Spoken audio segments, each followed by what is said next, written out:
કેમ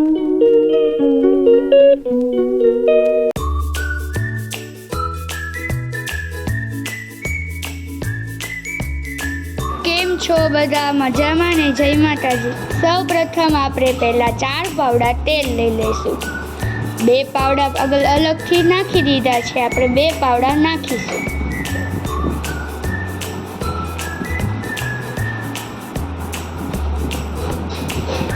ત્યારબાદ તેલને આવવા દેશું. થોડી રાઈ નાખશું, 1 ચમચી રાઈ ફૂટવા દઈશું. 1 ચમચી જીરું નાખીશું. બંનેને ફૂટવા દઈશું. અડધી ચમચી હિંગ નાખીશું. કઢી પત્તા નાખીશું. તજ, લવિંગ, બાદિયા પાંદડા નાખીશું આપણે.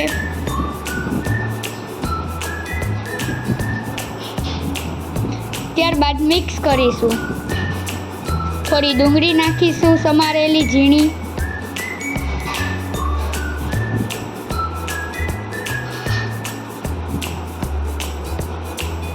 સિંગદાણા નાખીશું.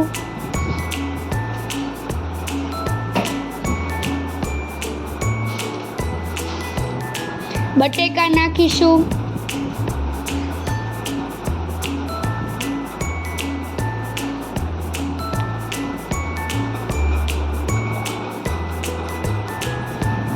થોડો મસાલો, હળદર નાખીશું.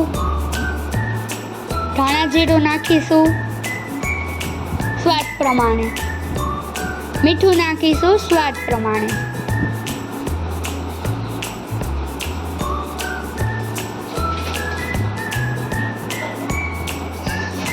મિક્સ કરીશું.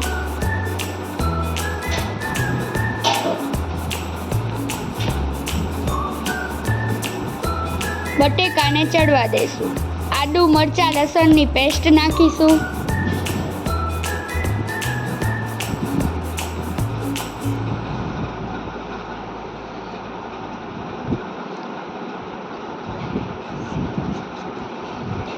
બટેકા ચડે ત્યાં સુધી તમે બધા મિત્રો લાઈક, શેર અને સબસ્ક્રાઈબ કરી દો.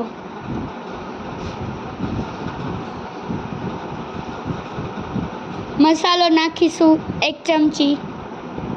સ્વાદ પ્રમાણે આપણે જેટલું તીખું કરવું હોય તેટલો મસાલો નાખવાનો.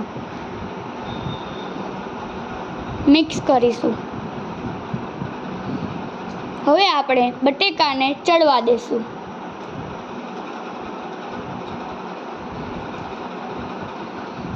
થોડું પાણી નાખીશું જેથી કરીને બટેકા ચડી જાય.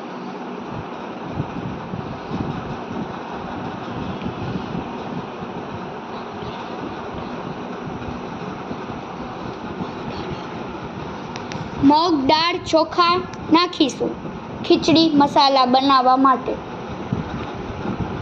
કુકર બંધ થાય, 4 સીટી વગાડવાની. હવે આપણી સ્વાદિષ્ટ ખીચડી મસાલા તૈયાર છે, આપ જોઈ રહ્યા છો. હવે આપણે ખીચડીને સર્વ કરી લઈએ.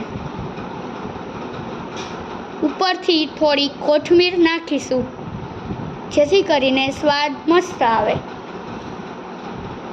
આપ જોઈ રહ્યા છો ખીચડી કેવી સ્વાદિષ્ટ બની ગઈ છે. Like, share and subscribe. જય માતાજી.